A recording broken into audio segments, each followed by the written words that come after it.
Salut à tous et bienvenue au studio.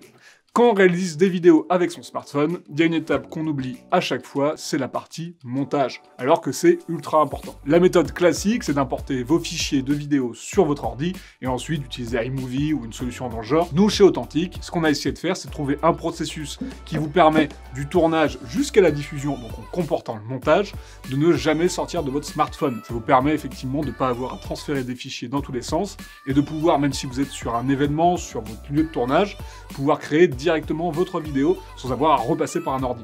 Ça vous permettra d'être plus agile, quoi. L'objectif de cette vidéo, c'est de vous apprendre donc à utiliser votre smartphone pour faire le montage de votre vidéo. On a testé tout un tas d'applications, gratuites, pas gratuites, etc. Et celle qu'on a préféré utiliser, qu'on veut vous recommander aujourd'hui, c'est InShot. Je précise que cette vidéo n'est pas sponsorisée. Dommage. Donc je vais être impartial. L'application est disponible sur iOS et Android, vous pouvez la télécharger. L'application est payante, mais elle a également une version gratuite, dans laquelle vous pouvez quasiment tout faire. Le seul petit défaut, c'est que sur votre vidéo, il y aura marqué InShot en bas à droite. Ça vous permet de tester l'application et de voir si elle vous plaît. Derrière, vous pouvez la payer, et elle coûte 3,50. 3,50. Donc nous on utilise la version payante. Je tiens à dire par rapport à ça d'ailleurs qu'il y a plusieurs versions payantes en vérité. Il y a la version payante simple dans laquelle vous allez juste retirer le filigrane, et puis après vous avez une version payante plus qu'ils appellent la version pro, qui en vérité vous permet d'avoir d'autres options en plus, des transitions en plus, etc. etc. On trouve pas ça forcément hyper indispensable pour ce type de vidéo, mais n'hésitez pas à checker ce que ça propose, et si ça correspond à vos besoins, foncez. Pour info, ça coûte 10 balles à l'année. Avant de vous montrer comment fonctionne l'application, juste un rapide brief sur ce qu'est le montage et à quoi ça sert. Le montage, c'est le fait de passer de vos rushs de tournage, donc des différentes vidéos que vous avez pu tourner avec votre téléphone, jusqu'à la vidéo finale que vous allez diffuser sur vos réseaux par exemple. Pour ça, il y a un travail de sélection à faire, de mélange de ces différentes vidéos, et c'est ce qu'on va voir maintenant. C'est parti!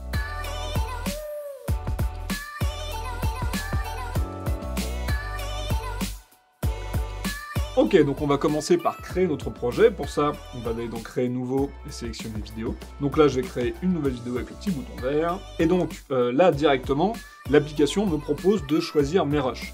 Moi, ce que je vous recommande, c'est de travailler rush par rush. Donc il y a de grandes chances, si vous allez tourner votre vidéo, que vous l'ayez tournée en plusieurs fois. Donc vous allez avoir plusieurs rushs à importer. Moi, je vous conseille pour commencer d'importer votre premier rush, celui avec lequel votre vidéo démarre. Hop, je l'importe. Et j'arrive donc sur l'application. Comment se présente l'application? En haut, vous pouvez voir qu'il y a donc votre image, donc les rushs que vous avez tournés. Ensuite, juste en dessous, il y a un petit bouton play. Si je clique dessus, du coup, il y a la vidéo que j'ai importée qui se lance. En dessous de ça, il y a différents petits outils qu'on va voir par la suite. Et encore en dessous, il y a ce qu'on appelle la timeline. La timeline, c'est votre fichier vidéo que je peux faire défiler comme ça, et qui donc a une espèce de petite barre au milieu. La barre, c'est la barre de lecture, c'est-à-dire que l'image qui est lue par la barre est celle qui apparaît en gros sur votre écran. Donc ce qu'on va faire pour commencer, c'est sélectionner dans la vidéo qu'on a importée dans l'application uniquement la partie qui nous intéresse. Forcément, dans cette vidéo, il y a un temps, par exemple, entre le moment où vous avez lancé la vidéo et le moment où vous commencez à parler, qu'on ne veut pas garder. Donc ça, on a besoin de le supprimer. Idem pour la fin. Peut-être même que dans cette vidéo, vous avez répété plusieurs fois le texte et qu'on a besoin de sélectionner uniquement la bonne prise où vous avez bien resté votre texte. Ou encore une autre possibilité, on a peut-être la volonté de mélanger donc plusieurs prises que vous auriez faites, et donc de sélectionner plusieurs moments de cette première vidéo, ce premier rush qu'on a importé. Pour cela, on va donc commencer par un premier outil qui s'appelle l'outil prédécoupage. Donc pour ça, il faut cliquer sur notre petit rush, et ensuite cliquer sur l'outil prédécoupage, le petit ciseau. Donc là, à partir de ce moment-là, on arrive dans une nouvelle fenêtre dans laquelle on a notre fichier, notre rush, et deux poignées. On appelle ça des poignées, des petits points que vous avez aux extrémités. Avec ces poignées, on peut sélectionner uniquement le passage qui nous intéresse. Donc admettons que je veuille garder de cette partie à cette partie. J'ai juste à sélectionner en bougeant les petits points de la gauche vers la droite. Si vous voulez au contraire enlever un passage, il faut utiliser la fonction couper qui est juste là. Et là au contraire, les deux poignées que vous allez bouger vont faire que vous allez exclure un morceau. Et donc ensuite vous avez un dernier outil qui s'appelle diviser qui vous permet de découper votre rush en plusieurs morceaux que derrière vous allez pouvoir retoucher de la même manière. Moi ce que je vous conseille vraiment c'est plutôt d'utiliser la fonction rogner qui est vraiment la plus simple. Vous choisissez le début et la fin de votre passage, et ensuite vous validez avec la petite flèche. Donc là, pour l'instant, on a la première partie de notre film, on a juste notre introduction. Ce que je vous conseille ensuite, donc, c'est de positionner votre curseur tout à la fin, et d'appuyer sur le petit plus en bas à droite, sélectionner vidéo photo. Ça va nous permettre de sélectionner le rush suivant, et ainsi de suite, je vais pouvoir constituer les différentes images qui vont former mon film. C'est ce qu'on appelle le montage. Il est lent. Ok, maintenant qu'on a assemblé notre film avec les différents rushs qui le composent, on va pouvoir remettre un peu d'ordre là-dedans. La première chose à voir, c'est le format de votre vidéo. Donc pour ça, vous allez appuyer sur le bouton toile, celui qui est tout à gauche. Dans toile, l'objectif, c'est de définir le ratio de l'image. Donc c'est-à-dire, est-ce que ça va être du carré, comme pour Instagram par exemple, ou alors du 16/9, du rectangulaire pour YouTube, du 9/16 pour TikTok, pourquoi pas. Vous avez les différentes options juste ici, vous cliquez sur le ratio qui vous intéresse, tout simplement. Et surtout, pour valider, vous faites appliquer à tous. Donc c'est pas la flèche de droite, c'est la flèche de gauche. Pour l'instant, l'enchaînement entre les plans se fait de manière très simple, on appelle ça un cut, c'est-à-dire qu'on passe d'une image à une autre. Si on veut un peu styliser notre vidéo, on va pouvoir utiliser des transitions. Pour ça, c'est tout simple, vous allez à une jonction entre deux plans, et vous voyez qu'il y a une espèce de petit carré blanc qui est présent, vous cliquez dessus, toc, et ça ouvre l'outil transition. Et là, il faut commencer à se marrer, quoi. Donc il faut essayer plusieurs choses. Voilà, on a ce qu'on appelle des fades, on a des trucs plus ou moins élégants. Il y a tout un tas d'outils. Alors pour débloquer justement toutes les transitions, il faut passer à la version pro, c'est vraiment ça l'intérêt de la chose. Voilà, mais vous avez principalement les transitions basiques avec la version classique. Mais bon voilà, ça permet déjà de faire quelque chose d'un peu lisse. Nous on reste assez old school, on aime bien les cuts. Ensuite, on va pouvoir un peu plus personnaliser vos vidéos. On va pouvoir ajouter des titrages, des gifs, etc., etc. Pour ça, on va utiliser différents outils. Le premier, c'est un outil texte. Là, vous choisissez la couleur du texte. Bon, pour ceux qui sont à l'aise avec Instagram, TikTok, etc., je vous apprends rien du tout. Et donc, derrière, vous avez votre texte qui va apparaître sur la timeline qu'on a vue tout à l'heure.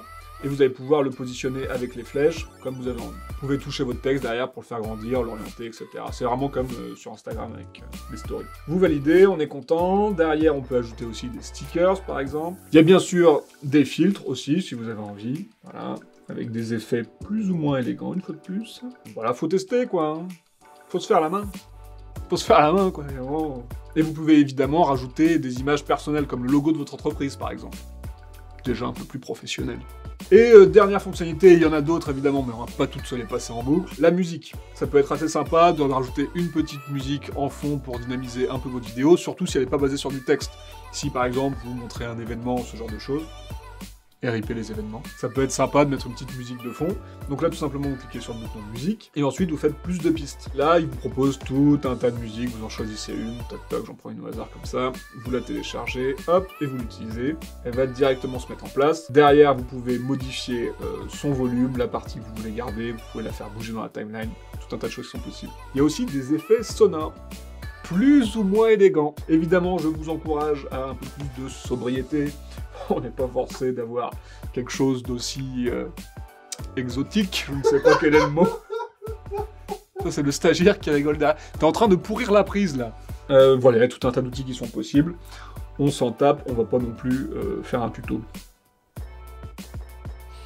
Ça, tu le gardes pas, par contre. Une fois qu'on est content, qu'on a fait notre vidéo, on va pouvoir l'exporter, ça c'est très très simple, vous cliquez sur sauvegarder ici. Le mot est assez mal choisi. Ah, c'est la partie critique là, vous j'avais dit qu'il fallait que je critique, que ce soit impartial. Le mot sauvegarder est assez mal choisi, parce que sauvegarder, on pourrait croire qu'on va sauvegarder et reprendre après. Non. Là, sauvegarder, ça veut dire exporter, donc sortir votre vidéo finale. Si vous voulez juste sauvegarder, réellement sauvegarder cette fois-ci, et reprendre plus tard, c'est la petite flèche en haut à gauche, et vous faites brouillon. Si vous faites jeter, ça va jeter. Je reviens dessus, tac tac tac, je reviens sur mon projet, voilà, et donc cette fois-ci, je veux vraiment l'exporter, parce que j'ai envie de la diffuser sur LinkedIn, par exemple, ou sur TikTok. On est sur TikTok maintenant, abonnez-vous. Je clique sur sauvegarder, toc, je choisis la qualité, 1080p TNTC, convertis la vidéo, ça charge. Donc là, ça charge, quoi.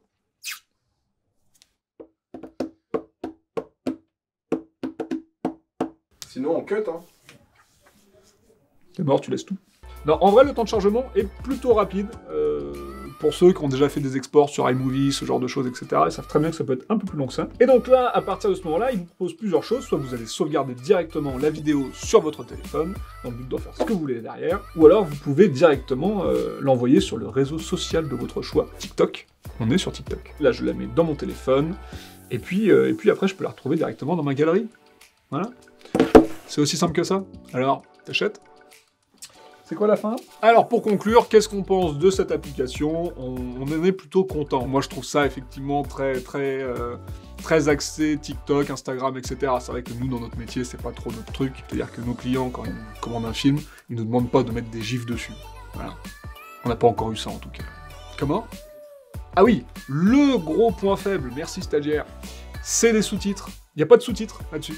Alors, bon, aujourd'hui, les sous-titres, c'est indispensable sur vos vidéos.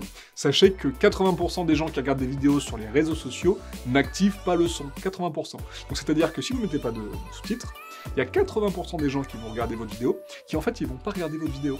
Ils vont sauter, ils vont passer à autre chose. Nous, évidemment, on a une petite parade. On passe par un autre outil qui s'appelle Capwing, qui permet en fait, une fois qu'on a exporté la vidéo, de la renvoyer sur l'internet pour la faire sous-titrer, et ensuite on la récupère. On fera un tuto, sûrement, je pense. On fera un tuto? Oui.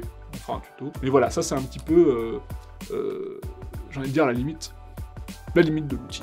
Mais sinon, c'est vrai que c'est plutôt cool, c'est pas cher, 3,50 € pour enlever tout ce qui est filigrane, pub, etc. Et puis après, c'est 10 € par an pour avoir tous les modes de transition qui peuvent être plutôt sympas si vous voulez faire quelque chose plutôt pour les réseaux sociaux, style TikTok. On est sur TikTok. Et pour terminer, je dirais qu'effectivement, c'est un vrai gain de temps de pouvoir tout faire depuis son téléphone. Donc voilà, plus d'excuses, vous pouvez vous y mettre. Toi aussi, tu peux réaliser ta vidéo avec ton smartphone. On se retrouve très vite pour de nouvelles vidéos dans cette série Selfie. Et d'ici là, restez authentiques.